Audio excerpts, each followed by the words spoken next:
Hi hello നമസ്കാരം. പുതിയൊരു വീഡിയോയിലേക്ക് എല്ലാവർക്കും സ്വാഗതം. അപ്പോൾ ഇന്നത്തെ വീഡിയോ എന്ന് പറഞ്ഞാൽ ചെങ്കലവ മീൻ ഞാൻ വറുത്തെടുക്കുന്നത് എങ്ങനെയാണെന്നാണ്. ഞാൻ ചെയ്യുന്ന രീതിയാണ് നിങ്ങളെ ഞാൻ പരിചയപ്പെടുത്തുന്നത്.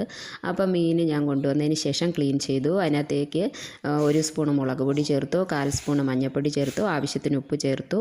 ഇത് നന്നായിട്ട് പുരട്ടി ഒരു അരമണിക്കൂർ വെച്ചേക്കും. അപ്പോഴത്തേന് നമ്മുടെ ഈ മസാലയൊക്കെ ഈ മീനിൽ പിടിച്ച് നന്നായിട്ടിരിക്കും. അപ്പോൾ എനിക്ക് ഈ മീൻ ഇങ്ങനെ വറുത്തെടുക്കാനാണ് ഇഷ്ടം. ഇഞ്ചിയും വെളുത്തുള്ളിയൊന്നും ഇതിനകത്ത് ഞാൻ ചേർക്കത്തില്ല. അതിന് ശേഷം ചട്ടി വെച്ചു, വെളിച്ചെണ്ണ ഒഴിച്ചു. വെളിച്ചെണ്ണ ചൂടായി വന്നപ്പോഴത്തേന് നമ്മൾ ഈ മീനുകൾ ഇട്ട് കൊടുത്തു. ഈ മീനെല്ലാം ഇവിടെ സാവധാനം ഇത് മൂത്ത് വരട്ടെ. പിന്നെ ഞാൻ എന്നും പറയുന്ന പോലെ തന്നെ എൻ്റെ വീഡിയോ കണ്ട് എന്നെ സപ്പോർട്ട് ചെയ്യുന്ന എല്ലാ പ്രിയപ്പെട്ടവരോടും ഒരുപാട് സ്നേഹം, ഒരുപാട് നന്ദി. തുടർന്നും വീഡിയോ കാണണം, സപ്പോർട്ട് ചെയ്യണം. അപ്പം ഈ മീൻ ഇനി ഇവിടെ കിടന്ന് നന്നായിട്ട് മൂത്ത് വരട്ടെ. അപ്പോൾ ഓരോ തരം മീനും നമ്മൾ ഓരോ രീതിയിലല്ലേ വറുത്തെടുക്കുന്നത്. ചില